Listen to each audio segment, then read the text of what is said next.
محمدا عبده ورسوله صلی اللہ تعالی علیہ وعلى آلہ وصحبہ اجمعین اما بعد فاعوذ باللہ من الشیطان الرجیم بسم اللہ الرحمن الرحیم واللہ یرید ان یتوب علیکم ویرید الذین یتبعون الشہوات ان تمیلوا میلا عظیما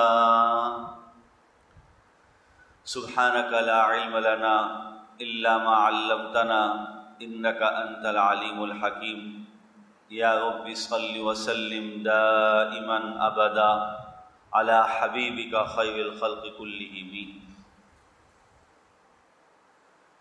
محترم حاضرین و معزز سامعین، رمضان کا مہینہ بالکل قریب آ گیا ہے،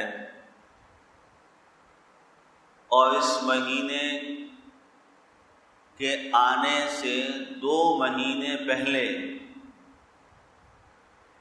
اللہ کے محبوب پیغمبر اس مہینے کی برکتوں کی دعا مانگا کرتے تھے۔ مہینے کے شروع ہونے سے 2 مہینے پہلے۔ حقیقت میں اگر اس ایک بات کو، اس اتنی سی بات پر ہی ہم اپنے پورے رمضان کے مہینے کو سوچیں تو مزید کی ضرورت نہیں پڑتی۔ اس مہینے کی اہمیت کو سمجھنے کے لیے، اس مہینے کی قدر و قیمت کو سمجھنے کے لیے مزید کسی بات کی ضرورت نہیں پڑتی۔ اللہ کے نبی علیہ السلام کے لیے کس چیز کی کمی تھی؟ پیغمبر کائنات کی ساری دنیا کے خزانے اگر کہا جائے تو رسول اللہ کے قدموں میں، رسول اللہ کے قدموں میں۔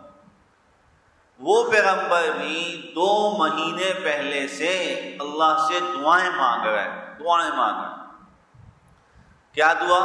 اے اللہ میرے رجب اور شعبان میں برکت عطا فرما، رمضان تک پہنچا اور رمضان کا وصول عطا فرما، رمضان کا وصول کر لوں اس کو۔ اللہ کے رسول علیہ السلام کا یہ اہتمام،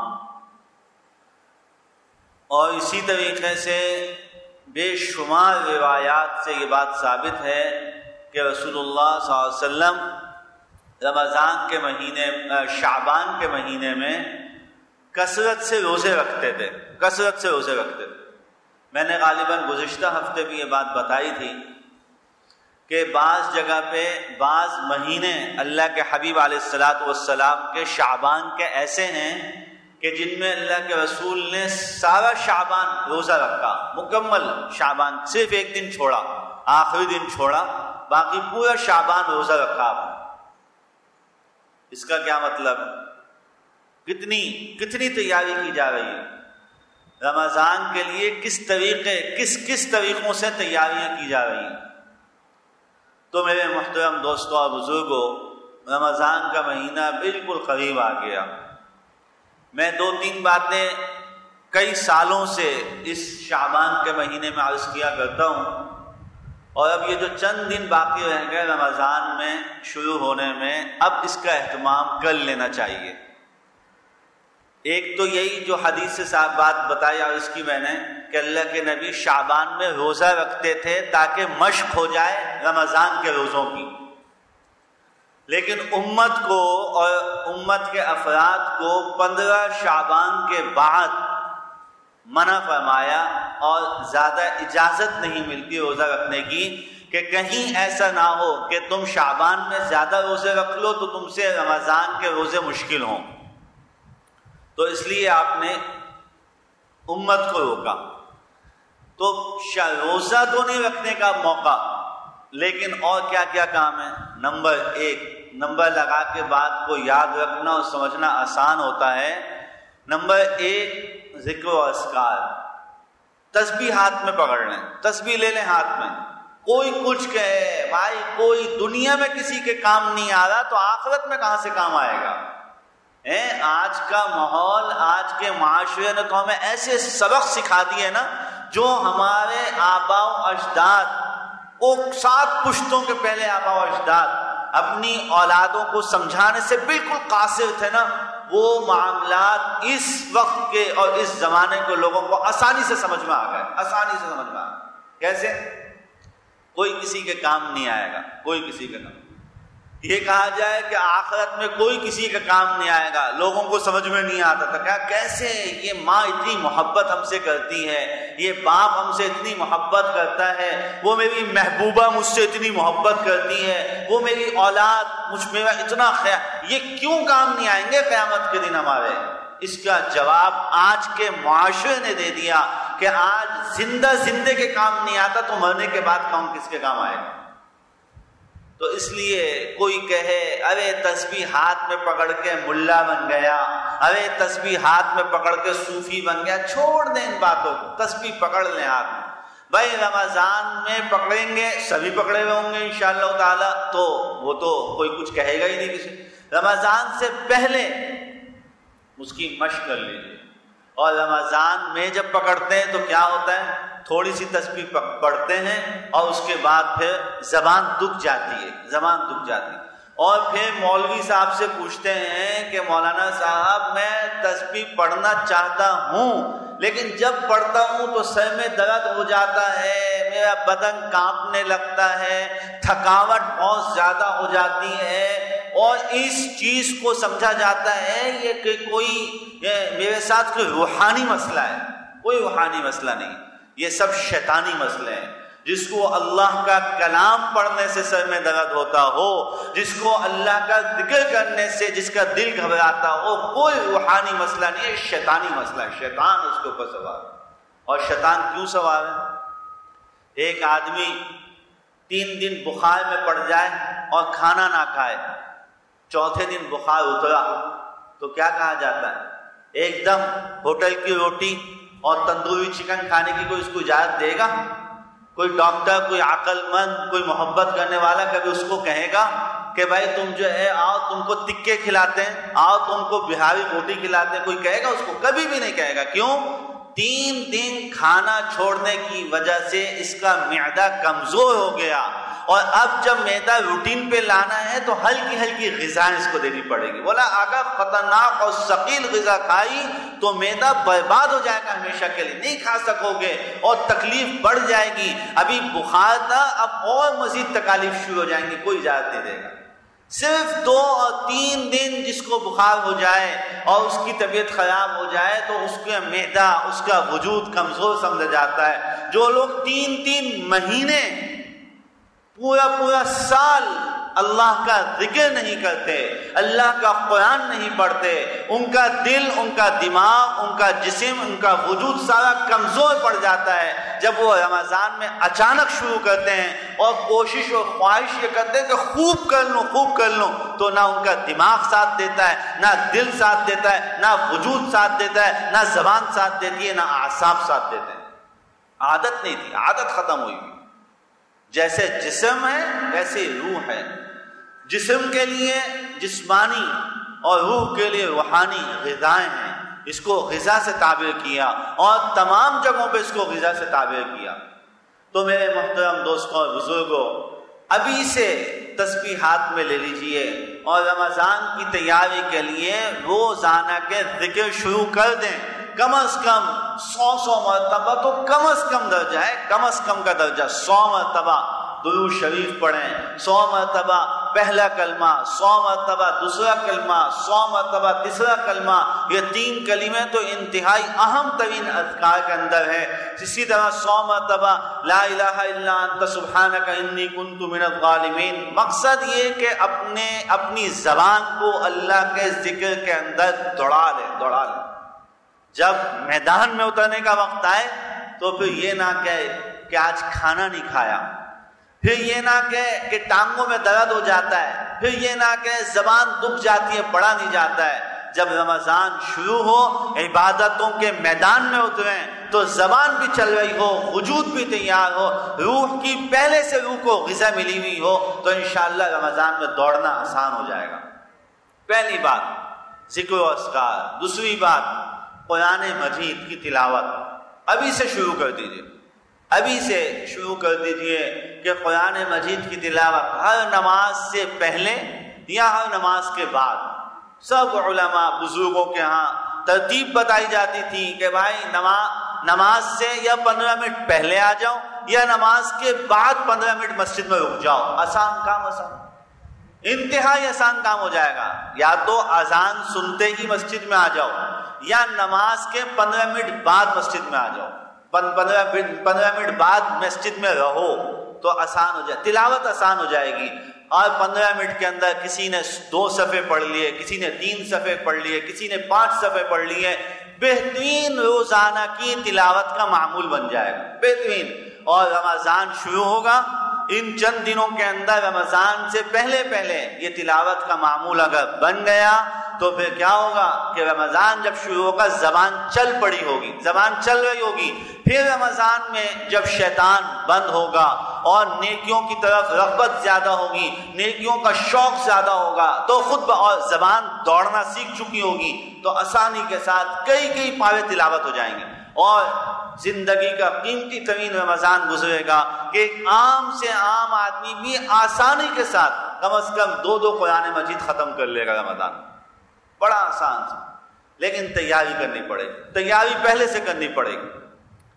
اور نمبر 3، نوافل کی عادت ڈالیے، تھوڑے سے نوافل کی عادت ڈالیے، رمضان سے پہلے نوافل شروع کر دیجیے۔ یہ جو مغرب کی نماز کے بعد کے نفل جو ساری زندگی چھوڑتے آ رہے ہیں اس کو پڑھنا شروع کر دیجیے۔ عشاء کے بعد وتر سے پہلے کے جو نوافل چھوڑ رہے تھے ہمیشہ سے، 2 سنت اور 3 وتر پہ اکتفا ہو رہا تھا، اب پڑھنا شروع کر دیجیے۔ ظہر کے بعد کے نوافل پڑھنا شروع کر دیجیے۔ اثر سے پہلے کی 4 سنتیں اب پڑھنا شروع کر دیجیے۔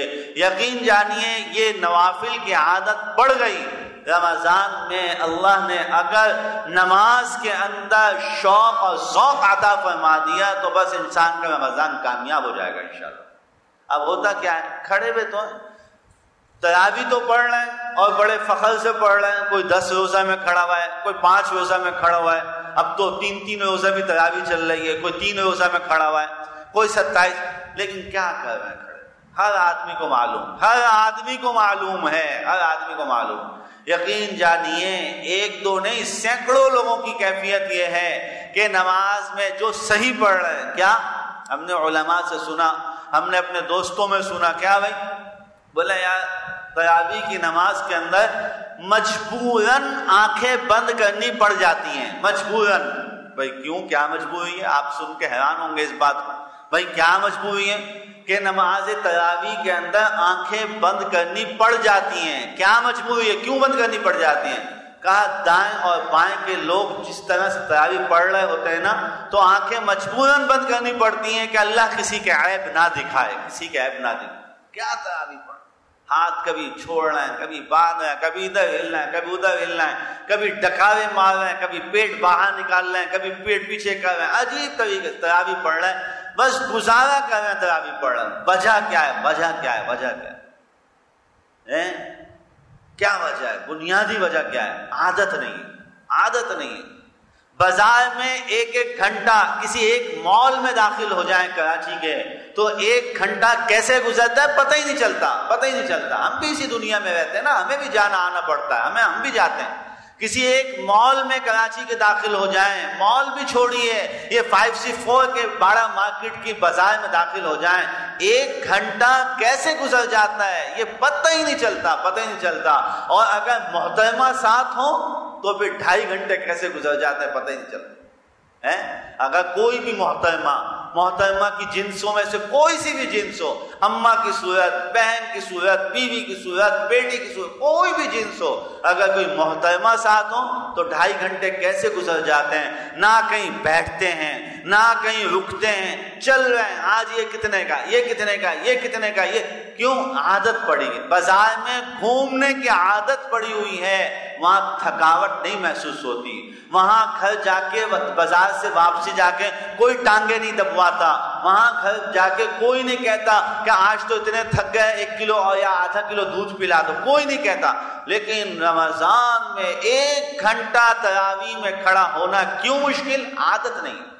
نفل میں کھڑے ہونے کی عادت نہیں. عادت ظاہر ہے کہ جب عادت نہیں ہے تو پھر کیا پہلے دن دوسرے دن کی تراویح کے بعد ہی سارا گھر جو ہے نا ایک ہنگامہ اٹھایا ہوا ہوتا ہے. کوئی بیٹھا ہوا ٹانگوں پہ تیل مل رہا ہے, کوئی بیٹھا ہوا ٹانگوں پہ مالشیں کر رہا ہے, کوئی ٹانگیں دبا رہا ہے, کوئی حضرت کہہ کے, کوئی ابا کہہ کے, کوئی بھائی کہہ کے لگے ہوئے ہیں کہ بھائی تھک گئے یا جان نکال دی. اور اگر مولوی صاحب نے تھوڑی سی لے لگا لی تو پھر تو مسئلہ اور خراب ہو جائے گا. عادت ختم. یہ بہت قیمتی بات ہے. یہ تینوں باتوں پہ عمل شروع کر دیجئے. نمبر 1, ہاتھ میں تسبیح لے لیں, اور تسبیح ہاتھ میں رکھنے کی عادت کے لیے بہت ہی آسان نسخہ. کوئی کہتا ہے میرا دل تو چاہتا ہے اور میں لوگوں کی بھی وہ پرواہ نہیں کرتا, کوئی کچھ بھی کہتا ہے, لیکن تسبیح ہاتھ میں رہتی نہیں ہے, یا گم ہو جاتی ہے, یا ہاتھ میں ہوتی ہے تو پھر بھی مجھے پڑھنے کی توفیق نہیں ہوتی. اس کے لیے آسان نسخہ, اگر تسبیح کی عادت ڈالنی ہے تو مسواک کی عادت ڈال لیجیے. تسبیح کی عادت ڈالنی ہے اور اللہ کے ذکر کی عادت ڈالنی ہے تو مسواک کی عادت ڈال لیجیے. مسواک کا اہتمام شروع کر دیجیے. تسبیح کی انشاءاللہ اللہ تعالیٰ توفیق عطا فرما دیں گے. مسواک دن میں 5 مرتبہ بھی موقع ملے مسواک کر لیجیے. کبھی جھوٹ منہ سے نکلا اس کے بعد بھی علماء نے لکھا مسواک کر لو. کسی کے منہ سے گالی نکلی اس کو بھی کہا مسواک کر لو. کسی کو غصہ آیا تب بھی علماء نے کہا مسواک کر لو. اس کے اثرات اتنے ہوں گے کہ اللہ تیری توبہ بھی جلدی قبول فرما لیں گے. توبہ بھی جلدی قبول ہو. مسواک کر لیجئے اور تسبیح ہاتھ میں پکڑ لیجئے کہ اللہ کے ذکر کی مجھے عادت ہو جائے. اللہ کے ذکر کی مجھے عادت ہو جائے. نمبر 1. نمبر 2, قرآن کریم کی تلاوت. قرآن کی تلاوت شروع کر دیجئے. اور نمبر 3, نفل نماز ابھی سے شروع کر دیں. زبردستی پڑھنی پڑے گی اور یہ سوچ کے پڑھیں کہ میں تیاری کر رہا ہوں, میں ایک مشن پہ جانے کی تیاری کر رہا ہوں, میں ایک جو ہے میرے سامنے ایک بہت بڑا میدان ہے, میں اس میدان میں کامیاب ہونے کی تیاری کر رہا ہوں. میرے محترم دوستوں اور بزرگوں, رمضان کا گزارنا بہت آسان ہو جائے گا.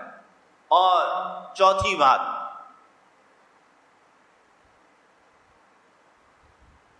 یہ نمبر لگا کے اور بہت نچوڑ کے باتیں کر رہا ہوں. عین ممکن ہے کہ اگلے 3 جمعے میں یہاں نہ ہوں. انشاءاللہ میرا عمرے کا ارادہ ہے, تو اس لیے اگلے 3 جمعے شاید غالباً 3 جمعے یا 2 تو لازمی لگیں گے. اس لیے یہ میں باتیں بہت نچوڑ کے مختصر کر کے آپ کو بتا رہا ہوں. توجہ سے سنیے اور عمل کی نیت کر لیجیے ابھی سے, کیونکہ ہر ہفتے جو ڈوز ملتی رہتی ہے اس سے تو آدمی چلتا رہتا ہے. جب یہ ڈوز رکتی ہے نا تو معاملہ خراب ہوتا ہے. اس لیے 3 ہفتے کی ایک ساتھ ڈوز دے رہا ہوں, ایک ساتھ یہ 3 مہینے کی دوا ہے. چوتھی بات, جو اجتماعی مسئلہ ہے, ہر گھر کا مسئلہ ہے, ہر فرد کا مسئلہ ہے. کیا ہے؟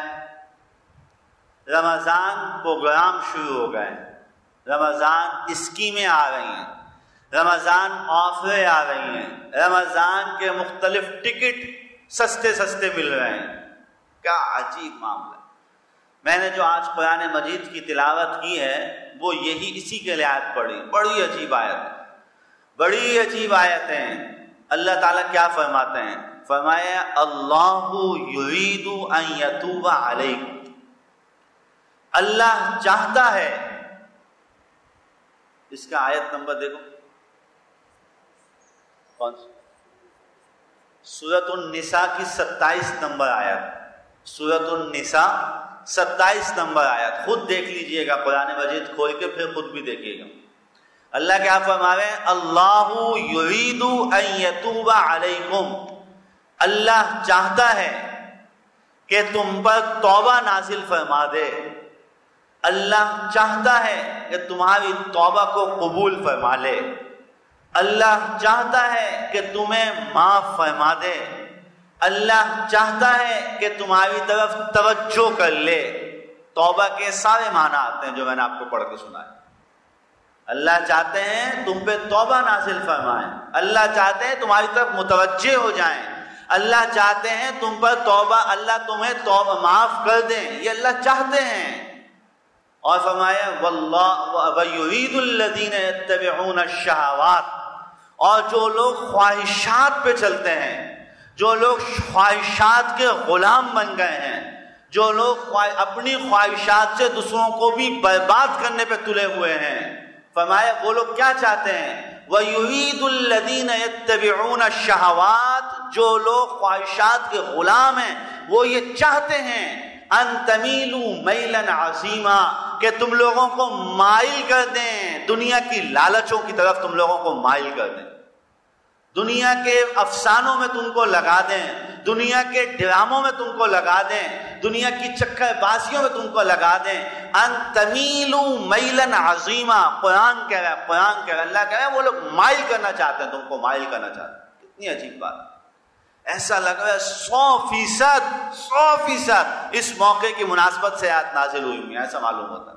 اسی کو کہا نا قرآن مجید ہمیشہ کے لیے ضابطہ ہدایت، ضابطہ اخلاق، رہنما، ہمیشہ کے لیے لوگوں کے لیے۔ آج بھی ان آیات کو پڑھ کے ایسا لگتا ہے بالکل یہی صورتحال بنی ہوئی ہے۔ اللہ نے رمضان عطا فرمایا، کون سا رمضان؟ جس رمضان کے لیے اللہ کے محبوب پیغمبر نے دعا مانگی کہ اللہ یہ رمضان مجھے دینا، اے اللہ یہ رمضان مجھے دینا، اے اللہ یہ رمضان تک مجھے پہنچانا۔ 2 مہینے پہلے جو پیغمبر کائنات بیٹھ کے اس رمضان کے لیے دعا مانگ رہے ہیں، ہمیں وہ رمضان ایسے ہی مل جاتا ہے، رمضان مل جاتا ہے، اور ہم اس رمضان کا کیا کرتے ہیں؟ اب یہ رمضان جو ہمیں ملتا ہے، کیا مطلب؟ اللہ ہم کو دے دیتے ہیں کہ لو توبہ کر لو، معافی مانگ لو، اللہ کے اپنی طرف متوجہ اللہ کو کر لو، اپنے حالات اللہ کے سامنے رکھ لو۔ اللہ یرید ان یتوب علیکم، اللہ تم پر متوجہ ہونا چاہتا ہے اللہ کہ تمہاری طرف توجہ فرمائے۔ ایک سائڈ، دوسری سائڈ کیا؟ لوگ کیا چاہتے ہیں؟ ٹی وی اینکرز کیا چاہتے ہیں؟ یہ چینلز والے کیا چاہتے ہیں؟ دنیا کو کس کاموں پہ لگانا چاہتے ہیں؟ صرف دولت، صرف کمائی، صرف دولت، صرف کمائی۔ اس کے ٹکٹ فری ملنا ہے، اس میں اتنے انعامات ملنا ہے، اس میں اتنی اسکیمیں مل رہی ہیں، اس کو دیکھنے سے مزہ آ رہا ہے، اس کو سننے سے مزہ آ رہا ہے، وہ فلاں کا پروگرام، وہ فلاں کا پروگرام، وہ فلاں کا پروگرام۔ اللہ صراحتاً کہہ رہے ہیں وَيُرِيدُ الَّذِينَ يَتَّبِعُونَ الشَّهَوَاتِ، جو لوگ اپنی خواہشات پہ چل رہے ہیں، لوگوں کو صرف ان چکر بازیوں میں لگا رہے ہیں، وہ لوگ، ان لوگوں کا مقصد کیا ہے؟ ان تمیلوا میلا عظیما، کہ تم لوگوں کو اللہ سے غافل کر دیں، دنیا کے اندر تم کو کھپا دیں، دنیا کی لالچوں میں، میلان کہتے ہیں کسی چیز کی طرف مائل کرنا، کہ کسی چیز کی لالچ دلانا، تم لالچوں میں ڈال دیں، تم لوگوں کو لالچوں میں ڈال دیں۔ یہی مقاصد چلنا، بڑے بڑے بورڈ لگنا شروع ہو گئے، فلاں پروگرام فلاں کرے گا، فلاں پروگرام فلاں کرے گا۔ رسول اللہ صلی اللہ تعالی علیہ وسلم کے پاس حضرت جبرائیل علیہ السلام تشریف لائیں اور بتا رہے ہیں کہ پیغمبر، جس جگہ پر تصویر ہوگی اس جگہ پر نیکی کا فرشتہ نہیں آئے گا، جس جگہ پہ تصویر ہوگی اس جگہ پر نیکی کا فرشتہ نہیں آئے گا۔ پیغمبر کائنات کو آ کے بتایا جا رہا ہے ایک تصویر ہے جو چھپی ہوئی ہے، پاسپورٹ کی تصویر ہے، شناختی کارڈ کی تصویر ہے، نوٹوں پہ تصویر چھپی ہوئی ہے، یہاں اعلانیہ تصویر اصل مقصد تھا۔ جس جگہ پہ تصویر ہوگی وہاں نیکی کا فرشتہ نہیں آئے گا۔ پیغمبر کائنات اپنے گھر سے چلے، اللہ کے نبی کہاں چلے؟ فرمایا ذرا فاطمہ کی خیریت معلوم کر کے آتا۔ حضرت فاطمہ کے دروازے پہ پہنچے، دروازہ کھٹکھٹایا، جیسے دروازہ کھلا اللہ کے نبی کی نظر اندر پڑی اور پھر واپسی مڑ گئے وہیں سے۔ حضرت فاطمہ پیچھے، ابا جی کیا معاملہ ہے، واپسی کہاں، آئے کیسے اور جاوے کیوں ہیں، آئے کیوں اور جاتے کیوں ہیں؟ فرمایا تمہارے دروازے یا تمہاری کھڑکی پر جو کپڑا لٹکا ہوا ہے، اس کپڑے پر تصویر ہے، اس تصویر کی وجہ سے یہاں فرشتے نہیں آئیں گے، نیکی کے فرشتے نہیں آئیں گے، نیک فرشتے، یہ بھی یاد رہے، نیکی کے فرشتے، نیکیوں کو لکھنے والے، نیکیوں کے بتانے والے، نیکیوں کی خوشخبریاں سنانے والے فرشتے نہیں آئیں گے۔ اور یہ اللہ کا حکم ہے، جس جگہ پہ فرشتے نہیں آئیں گے فاطمہ، وہاں نبی کیسے جا سکتا ہے؟ وہاں نبی کیوں جائے گا؟ نبی کیوں جائے؟ مڑ گئے۔ میرے محترم دوستوں اور بزرگوں، یہ جو ٹیلی ویژن، یہ جو LCD ان کی جو اسکرین پہ چلتی ہے، یہ کم از کم تصویر کا درجہ تو ہے۔ پروگرام مولانا صاحب بیٹھے ہوئے کر رہے ہوں، لے لیجیے آپ مولانا صاحب، پیٹ تو مولانا صاحب کے ساتھ بھی لگا ہوا ہے نا، ان کو بھی کوئی نہ کوئی چینل خرید لیتا ہے، بہت سے مولانا ہیں ان کو بھی چینل لے لیتے ہیں، ان کے پاس بھی پیٹ لگا ہوں، بھلے پیٹ کے خاطر کرنا پڑتا ہے۔ اللہ تعالیٰ ایسی غذاؤں سے ہم سب کی حفاظت فرمائے، وہ بھی چلے جاتے، مولانا صاحب بھی بیٹھے ہوئے ہیں، لیکن جو اسکرین کے اوپر آ رہی ہے وہ تصویر تو ہے۔ اور سحری کے وقت کے اندر جب اللہ آسمان دنیا پہ آ کے اعلان کر رہے ہوتے ہیں حل من مستغفر، کوئی ہے استغفار کا کرنے والا کہ جس کو میں معاف کر دوں، اس وقت وہاں فرشتے کیسے آئیں گے جب اللہ نے اپنے جبرائیل کے ذریعے سے یہ اعلان کرا دیا ہے کہ جس جگہ پہ تصویر یا کتا ہوگا وہاں، اور کتا صرف نمائش کا کتا ہوگا، اس جگہ پہ اللہ تعالیٰ کے نیکی کے فرشتے نہیں آئیں گے، تو اس جگہ پہ بتائیے اللہ کی رحمت کیسے آئے گی؟ سحری کا وقت ہے، ٹیلی ویژن چلا کے بیٹھے ہیں، جی فلاں کا پروگرام آ رہا ہے، فلاں کا پروگرام آ رہا ہے۔ افطار کا وقت ہے، ایک روایت، دو روایت، تین روایت، جگہ جگہ جگہ جگہ مسجدوں کے اندر افطار کے وقت کی، افطار کی نہیں صرف افطار کے وقت کی فضیلتیں لکھی ہوئی ہیں۔ کتنی فضیلتیں ہیں، اللہ کیسے جہنمیوں کو آزاد کرتے ہیں افطار کے وقت میں۔ پیغمبر کائنات کا یہ سنانا اس بات کی علامت ہے کہ اللہ نے یہ کام کر دیا۔ پیغمبر کا یہ کہنا کہ اللہ تعالیٰ جہنم سے آزاد فرماتے ہیں اس وقت میں لوگوں کو، اس کا مطلب کیا ہے؟ اگر ایک ٹی وی چینل آپ کو یہ بتا دے کہ آج وزیر اعظم صاحب نے 1000 قیدیوں کو آزاد کرنے کا اعلان کیا، سب مان لیں گے نہیں مان لیں گے؟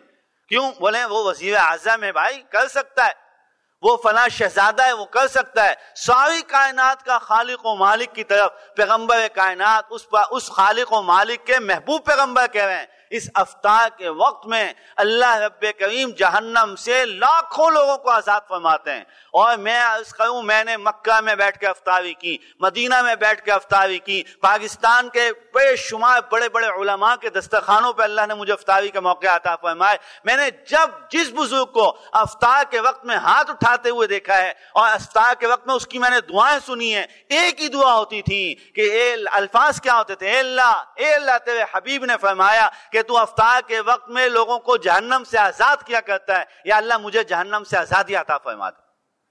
یہ دعائیں کیا کرتے ہیں علماء، بزرگ، اللہ والے، یہ دعائیں کیا کرتے ہیں۔ اللہم اعتق رقابنا من النار، اے اللہ ہمیں جہنم سے نجات عطا فرما دے، آزاد فرما دے۔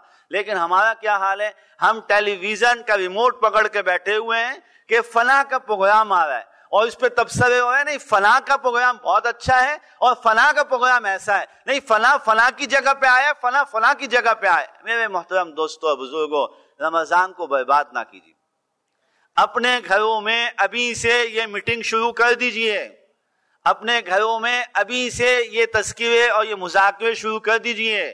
اپنی اولاد کو، بھائی سب مسلمان ہیں نا، اپنی اولاد کو، اپنی بیوی کو، اپنے گھر والوں کو تیار کیجئے اس چیز کے لیے کہ وہ ذہنی طور پہ تیار ہو جائیں کہ رمضان کے اندر ہم نے LCD کے اوپر کپڑا ڈال دینا ہے، رمضان کے اندر ہم نے ٹیلی ویژن کو پیک کر دینا ہے۔ صرف رمضان، ہم ایک مہینہ ہے، رب کریم نے اس مہینے کو ہماری روحانی توانائی کے لیے بنایا ہے۔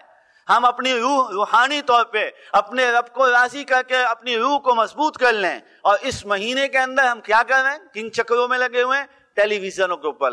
یہ اس زمانے کی اتنی بڑی تباہی ہے کہ اللہ کی قسم اگر یہ باتیں سمجھ میں آ جائیں اور اس کی تباہی کا منظر، ان تباہیوں کا منظر اگر کسی کو نظر آ جائے تو نیندیں حرام ہو جائیں گی کہ ہم کس طرف جا رہے ہیں، اللہ ہم سے کیا چاہتا ہے اور ہم لوگوں نے کیا حال بنایا ہوا ہے۔ اللہ رب کریم کہہ رہے ہیں، قرآن میں اعلان کر رہا ہے، اللہ چاہتا ہے کہ تمہاری طرف متوجہ ہو جائے، اور تمہیں وہ لوگ جو دنیا کے چکروں میں، دنیا کی خواہشات میں لگے، وہ یہ چاہتے ہیں۔ دیکھیں دونوں جگہ پہ چاہت کا لفظ استعمال فرمایا۔ اللہ یریدو کے معنی ہوتے ہیں چاہنا کے، چاہت کے معنی ہوتے ہیں۔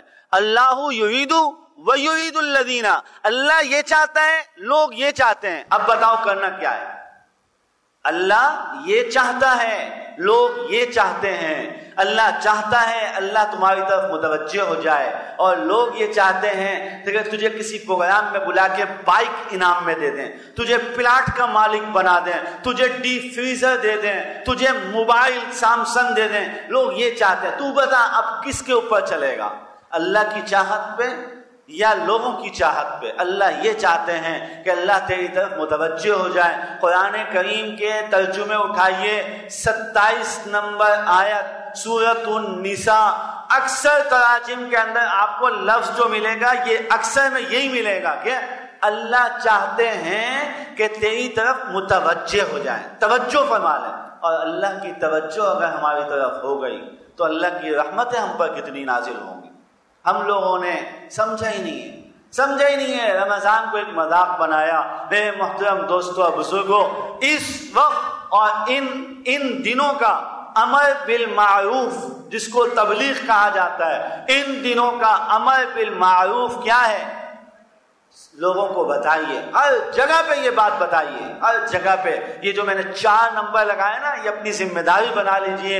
تو آپ نے ان دنوں کا امر بالمعروف کا حق ادا کر دیا۔ نہی عن المنکر ان دنوں کا کیا ہے؟ اسی بات میں نہی عن المنکر بھی ہے کہ آپ لوگوں کو بتائیے کہ بھائی یہ انٹرنیٹ کی دنیا سے نکلی ہے۔ اگر آپ جو ہے کوئی زیادہ مجبور نہیں ہے، اگر آپ کو کوئی زیادہ ضرورت نہیں ہے، یہ واٹس ایپ، یہ فیس بک، یہ ساری دنیا کو تھوڑے دن بند کر دیجئے، صرف رمضان ہمت کیجئے، رمضان میں تو بند کیجئے، رمضان کے اندر تو اپنے آپ کو تیار کیجئے۔ 4 باتیں پھر دوہرا دوں۔ نمبر 1، ہاتھ میں تسبیح پکڑیں، ابھی سے ذکر و اذکار کے لیے اپنی زبان کو تیار کیجئے تاکہ رمضان شروع ہو تو زبان ذکر و اذکار کی عادی بن چکی ہو۔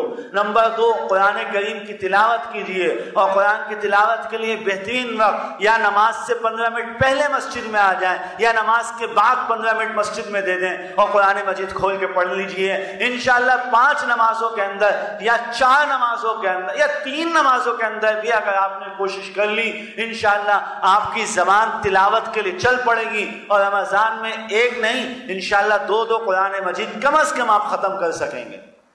نمبر 3، 1 ذکر و اذکار، نمبر 2 تلاوت قرآن، نمبر 3 کیا؟ نوافل۔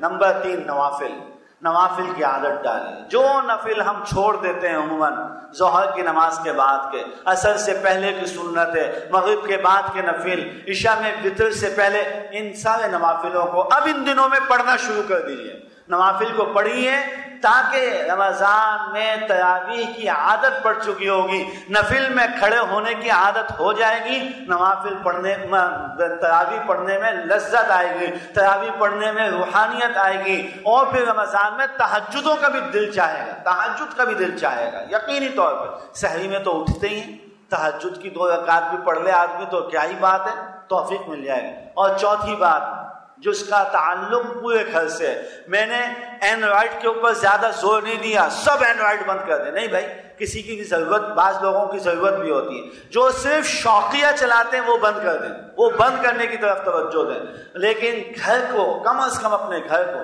ایک اینڈرائڈ آپ کے ہاتھ میں چل رہا ہے، موبائل فون آپ کے ہاتھ میں چل رہا ہے، اس سے آپ کا صرف ایک وجود متاثر ہے، اور ایک LCD کسی کے ہاں 52 انچ کی، کسی کے ہاں 60 انچ کی، کسی کا 75 انچ کی LCD گھر میں، پورا گھر متاثر، پورا گھر متاثر۔ بوڑھا بابا جو تہجد میں کھڑا ہوا ہے وہ بھی متاثر ہو رہا ہے، وہاں ماحول گندا کیا ہوا ہے، ماحول گندا کیا۔ اور میں نے اس سے بڑی اور کیا بات ہوگی ہم سوچیں، ہمارا جتنا بھی بڑا بابا ہو، پیغمبر کائنات سے بڑا تو بابا نہیں ہو سکتا نا۔ جس جگہ پہ تصویر ہے اور وہ نبی کی بیٹی کا گھر ہے، وہاں پیغمبر نہیں جا رہا تو ہمارے بابا کا وہاں کون سا عمل کامیاب ہو جائے گا، ہمارے بابا کا کون سا۔ اس لیے چوتھی چیز یہ کہ اپنے گھر کے ٹیلی ویژن اور LCD کم از کم رمضان کے لیے بند کرا دیجئے۔ اللہ تعالیٰ سمجھنے کی توفیق عطا فرمائے، عمل کرنے کی توفیق عطا فرمائے، اپنے فضل و کرم کا معاملہ فرمائے، ہم سب کو اللہ رمضان کریم کی قدر کرنے کی توفیق عطا فرمائے، رمضان کا حق ادا کرنے کی توفیق عطا فرمائے، اور رمضان کا جو بنیادی حق اور بنیادی مقصد جو اللہ کے ہاں اس کا مقصد ہے وہ یہی مقصد ہے، لعلکم تتقون، کہ امید ہے تم لوگ نیک بن جاؤ. اللہ ہم سب کو نیک بنا دے. وآخر دعوانا الحمدللہ رب العالمین. آپ مولانا راشد قمر صاحب دامت برکاتہم کا بیان سن رہے تھے، جو کہ عارف باللہ حضرت مولانا شاہ حکیم محمد اختر صاحب رحمۃ اللہ علیہ کے مجاز بیت ہیں. حضرت کے دیگر بیانات سننے کے لیے وزٹ کیجیے ویب سائٹ bangemullah.com کو، یا فیس بک، ٹیلی گرام، ٹویٹر اور یوٹیوب پر بانگے ملا کو سرچ کیجیے. تمام بیانات آئی ٹیونز کے پوڈ کاسٹ سیکشن میں بھی موجود ہیں. حضرت کے خدام کی اس کاوش کے بارے میں اپنی تجاویز، تاثرات یا آرا دینے کے لیے آپ ہمیں bangemullah@gmail.com پر ای میل کر سکتے ہیں.